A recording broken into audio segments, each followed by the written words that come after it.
السلام علیکم۔ آج ہم بات کریں گے صرف تم کے 34 ایپیسوڈ کے بارے میں۔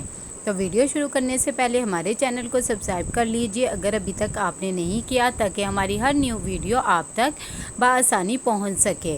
یہاں پر سارا سوچ رہی ہوتی ہے، اسی دوران اس کی ملاقات حمزہ سے ہو جاتی ہے اور حمزہ اسے آتا ہے اور دیکھتا ہی رہ جاتا ہے اور کہتا ہے کہ آپ مجھے جانتی تو ہوں گی، ہم دونوں یونیورسٹی میں ایک ساتھ پڑھتے تھے اور ویسے بھی میں حنان کا کزن ہوں۔ تب سارا کہتی ہے کہ ہاں جی میں آپ کو جانتی ہوں۔ تو وہ کہتا ہے کہ آپ جاب کیوں کر رہی ہیں، آپ کی تو شادی ہو گئی تھی۔ تو وہ کہتی ہے کہ کیا شادی ہو جانے کے بعد لڑکی جاب نہیں کر سکتی ہے؟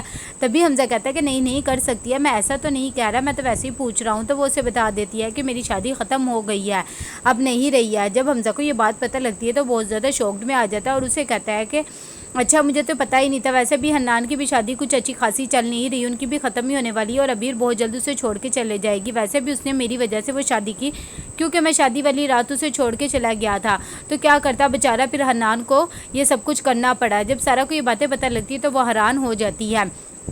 یہ سب صرف حمزہ کی پلاننگ ہوتی ہے اور وہ دل ہی دل میں سوچ رہا ہوتا ہے کہ میں سب کچھ یہ کر کے سب کچھ ختم کر دوں گا، انہوں نے جو کچھ میرے ساتھ کیا۔ ساتھ ہی اسے یاد آ رہا ہوتا ہے کہ جب سارا اور حنان ایک دوسرے کے ساتھ ہوتے ہیں تو کیسے اس نے ابیر کا برین واش کیا ہوتا ہے اور اس کے دل میں یہ بات ڈال دی ہوتی ہے کہ یہ ابھی بھی ان دونوں کا چکر چل رہا ہے۔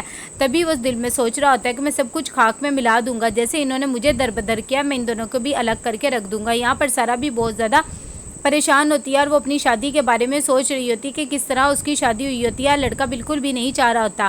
جب ان کی شادی ہو جاتی ہے تو بہت زیادہ دکھی بیٹھی ہوتی ہے۔ جب ماز کمرے میں آتا ہے تو وہ بھی بہت زیادہ غصے میں ہوتا ہے اور کہتا ہے کہ یہ صرف میں نے شادی کری اپنی ماں کی وجہ سے، کیونکہ تمہاری امی ہاتھ پاؤں جوڑنے لگ گئی تھی تو کیا کرتا، خالہ کے سامنے مجبور بیٹھ گیا تھا، ورنہ میں تم سے تو کبھی بھی نہ شادی کرتا۔ تمہارے لیے میں نے پرپوزل بھیجا لیکن تم نے مجھے ریجیکٹ کر دیا صرف اس لڑکے کی خاطر، اور جب اس نے تمہیں گھاس نہیں ڈالی تو دوبارہ میرے پاس آ گئی۔ تمہیں ذرا بھی شرم حیا نہیں ہے اور ابھی بھی بیٹھی ہوئی تم اس لڑکے کے بارے میں ہی سوچ رہی ہو، اپنے میاں کا تمہیں کوئی بھی فکر نہیں ہے۔ تبھی سارا اسے کہتی ہے کہ آپ کو میرے پاسٹ کے بارے میں سب کچھ پتا تھا، اگر ایسی ہی بات تھی تو آپ میرے سے شادی نہ کرتے، لیکن اب مجھے اس طرح ٹارچر تو نہ کریں۔ تب وہ کہہ دیتا ہے کہ یہ اب تمہارا مقدر بن گیا ہے، لیکن سارا اسے کہتی ہے کہ یہ سب کچھ ٹھیک نہیں ہے، لیکن وہ کہتا ہے میں تمہیں یہ سب کچھ کر کے دکھاؤں گا۔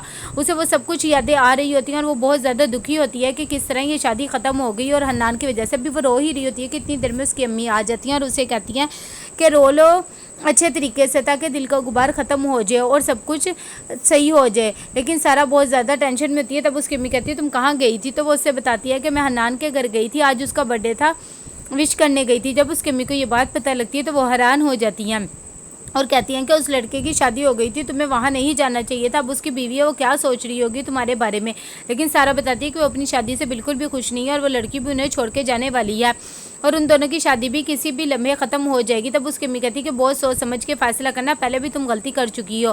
وہ کہہ کے چلی جاتی ہے۔ سارا بہت زیادہ پریشان بیٹھی ہوئی ہوتی ہے اور اسے باتیں یاد آ رہی ہوتی ہے کہ کیسے وہ اپنے آفس میں بیٹھی ہوتی ہے کہ ایک دم اسے حمزہ کی کال آتی ہے اور وہ اسے کہتا ہے کہ آج حنان کا برتھ ڈے ہے، آپ کو بھی گھر آنا چاہیے، اسے وش کرنا چاہیے۔ پہلے سارا منع کرتی ہے لیکن حمزہ کے انسسٹ کرنے پہ وہ آ جاتی ہے کہ نہیں، وہ بھی آپ کے دل کے لیے فیلنگز رکھتا ہے، آپ کو آنا چاہیے۔ جب وہ وہاں پر جاتی ہے تو سوچتی ہے کہ حنان کچھ پریشان نظر آ رہا ہوتا ہے۔ جب وہ اسے بات کرنے لگتی ہے تو حنان اسے کہہ دیتا ہے کہ ابھی میں بات نہیں کر سکتا۔ تبھی سارا کہتی ہے کہ مجھے لگتا ہے کہ ان دونوں کی شادی بھی ختم ہونے والی ہے اور ویسے بھی وہ خوش نہیں ہے، اور اگر ایسا ہو گیا تو چلو میرا اس کے ساتھ پھر سے تعلق بن جائے گا۔ یہاں پر صبح جب حنان تیار ہو رہا ہوتا ہے تو وہ ابیر کو کہتا ہے کہ میں نے آپ کو کہا تھا میں دادوں کی بات سن کے آؤں گا، آپ نے سونا نہیں، پھر بھی آپ سو گئی۔ تبھی وہ کہتی ہے مجھے نیند آ گئی تھی۔